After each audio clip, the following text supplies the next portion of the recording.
शारीरिक क्रियाकलाप जो बच्चे करते हैं उनके जो सर्वांगीण विकास में सहायक होते हैं। ऐसी शारीरिक शिक्षा संबंधी जो गतिविधियां होती हैं में भाग लेने के लिए विशेष आवश्यकता वाले जो डिसेबल बच्चे होते हैं उनकी जो इम्प्रूवमेंट होती है उसमें सहायता मिलती है।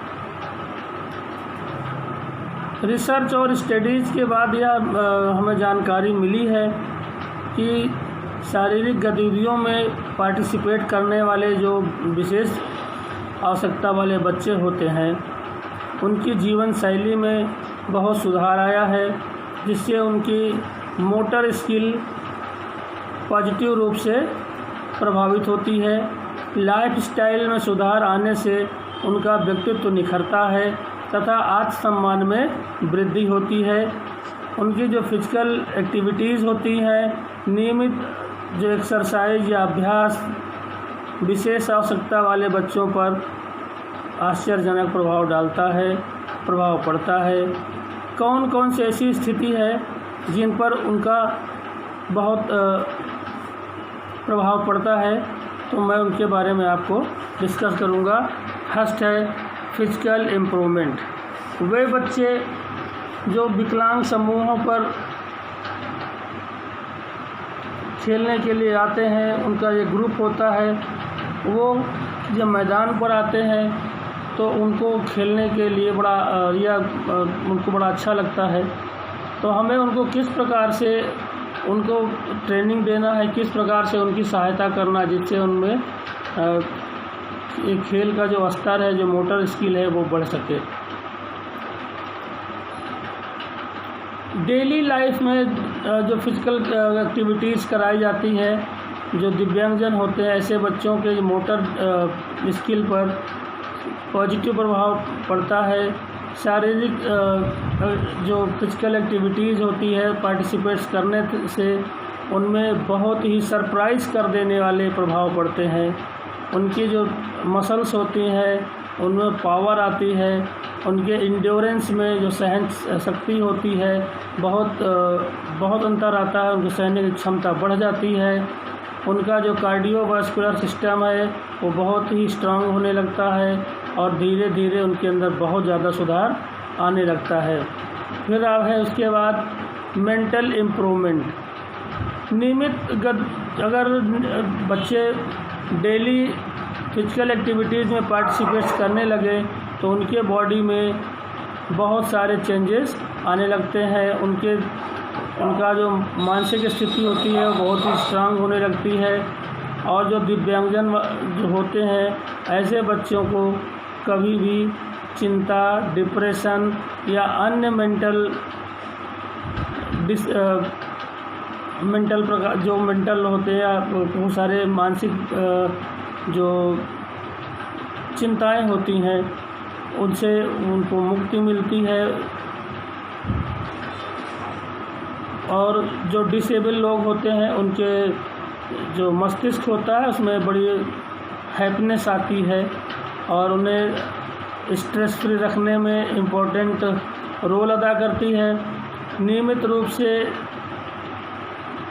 फिजिकल एक्टिविटी करने पर उन बच्चों के जो आत्मसम्मान होता है और आत्मविश्वास होता है उसमें बहुत ज़्यादा तीव्र गति से वृद्धि होती है।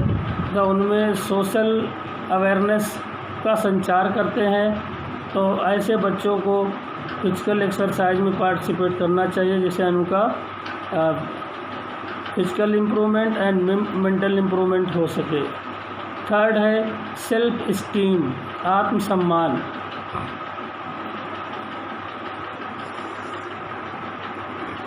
जब बच्चा शारीरिक क्रियाएं करता है तो उनकी जो खेलने की गतिविधियां होती हैं, जब वो बच्चे खेल खेलते हैं उनको खेल में लाभ आता है, उनको समझ में आता है कि खेलने से हमारी जो तंदुरुस्ती आ रही है, एंड्योरेंस बढ़ रहा है, तो उन्हें आत्मसम्मान का बोध होता है कि जो बच्चे जो दिव्यांग नहीं होते हैं जब वो खेल खेलते हैं तो ये बच्चे बैठ कर के जब देखते थे, तो ऐसे बच्चे जब खुद पार्टिसिपेट करते हैं तो उनको भी लगता है कि हम भी इनके बराबर हैं और उनको भी उनका आत्मसम्मान बढ़ता है, मनोबल बढ़ता है।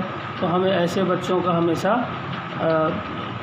सम्मान करना चाहिए और मिल कर के उनको हमेशा प्रोत्साहित करना चाहिए, जिससे वो अपने खेल को और अच्छे ढंग से खेल सके।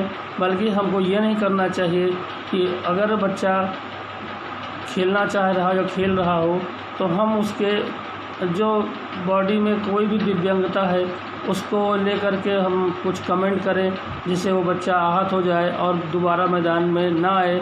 इस कारण से दोबारा आप उसको फिर से बोलोगे। और अब तो नॉन वैल्यूएबल वारंट हो गया है, ऐसे लोगों को तो आप बोल ही नहीं सकते। तो भारतीय दंड संहिता की धारा में भी इसको जोड़ दिया गया है, कानूनी अपराध बन गया है। और आप किसी भी व्यक्ति को कभी भी अब उसके जो शरीर में दोष है उस दोष के नाम से नहीं बोल सकते हैं। इसलिए आप उनसे प्रेम से बोलें, प्रेम से रहें। और वो अपेक्षा करते हैं कि वो आपसे प्रेम की उम्मीद रखते हैं कि आप उनसे अच्छे से बात करेंगे।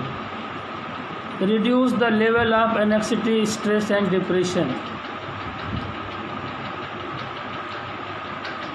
ऐसे बच्चे जो विशिष्ट होते हैं उनमें चिंता, तनाव और डिप्रेशन के स्तर में कमी आ जाती है। Cognitive benefits. जब फिजिकल एक्टिविटीज़ करते हैं ये दिव्यांगजन बच्चे तो उनकी जो नॉलेज संबंधी स्किल है उसमें बहुत ज़्यादा सुधार आ जाता है। ये क्रियाएं उन्हें शक्तियों को खोजने तथा उन्हें प्राप्त करने का योग्य बनाती हैं। ऐसे हम लोग क्लास के अंदर ऐसे बच्चों को नहीं सिखा सकते जो ग्राउंड में आकर के इन बच्चों को हम लोग अधिक सिखा सकते हैं। Improvement social interaction. सामाजिक व्यवहार में सुधार करना है। शारीरिक शिक्षा और खेल गतिविधियों में भागीदारी विशेष आवश्यकता वाले बच्चों के संज्ञानात्मक विकास में सहायक होती है। विभिन्न खेल गतिविधियों नियमों के दायरे में ही संचालित की जाती हैं। खेलों के ये नियम और उनके तौर तरीके बच्चे देख करके बहुत ही प्रसन्न होते हैं और खुद उसी तरह से खेलने की कोशिश करते हैं। फिर है उसके बाद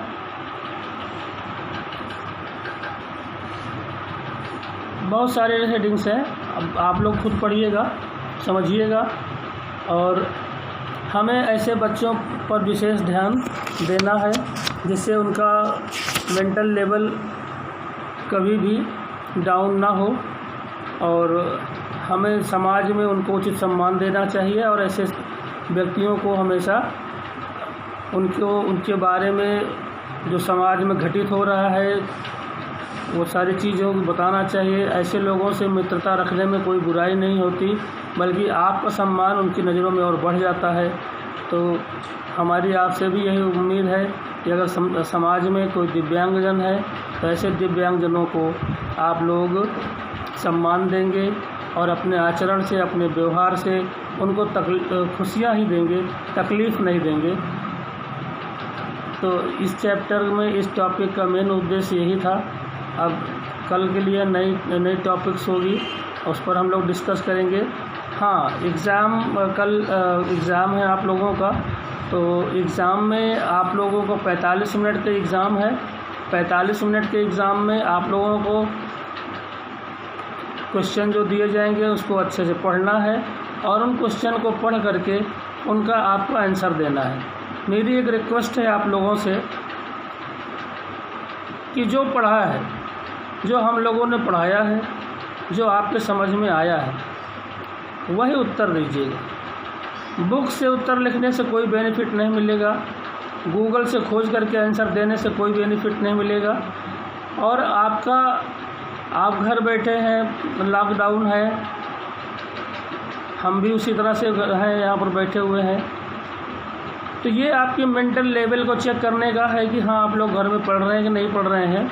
और ये टेस्ट आपका बताएगा कि आज आप कहाँ पर हैं। हो सकता है कि कुछ स्कूल खुलें आगे चल करके, पता नहीं गवर्नमेंट की क्या योजना है, अब जैसे कोरोना डाउन होगा उसके बाद। लेकिन मेरी आपसे यही रिक्वेस्ट है और आप लोग मुझे बड़ा सम्मान देते हैं, तो मुझे अच्छा लगता है कि आप लोगों से बात करते हुए मेरे सम्मान को रखते हुए यदि आप लोग आंसर आपने जो पढ़ा है, जो आपने समझा है, उसमें से आंसर आप दीजिए। किसी चीज़ का सहारा मत लीजिए। 45 मिनट का कुछ टाइम रहेगा और ऐसा क्वेश्चन पेपर बना है कि 45 मिनट आप इंगेज रहेंगे, तो आप जो है और आप लोग जब आंसर देंगे तो हम उसको स्टडी करेंगे, पढ़ेंगे तो पता चलेगा। लेकिन ऐसी कोई भी स्टूडेंट हमारा नहीं है जो इस तरह से करेगा, लेकिन हम अपनी तरफ से हिदायत दे रहे हैं आपको। एक हमारा रिक्वेस्ट है कि जो पढ़ा है, जो समझा है, केवल अपने दिमाग में आई हुई इन चीज़ों को ही सामने रखना है। इससे पता चलेगा कि हम लोग जो मेहनत कर रहे हैं और आप लोग जो मेहनत कर रहे हो, क्या उसका परिणाम हेल्दी है। बस इसी को चेक करने के लिए ये टेस्ट हो रहा है।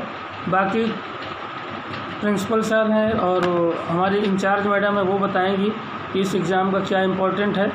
और ये इम्पोर्टेंट होता ही है, ये टेस्ट है एक प्रकार से। और आपका भी टेस्ट है, हमारा भी टेस्ट है, नया तरीका है, नई चीज़ें हैं सब, तो अच्छा लग रहा है। तो बहुत बहुत धन्यवाद आप लोगों को। अब कल के वीडियो में हम आपसे फिर से मिलेंगे। कल तो वीडियो नहीं आएगा, एक्चुअली कल आपका पेपर है, तो आपके साथ में हम जुड़े रहेंगे। तो अच्छे से क्वेश्चन आंसर दीजिएगा। बहुत बहुत धन्यवाद। Thank you very much.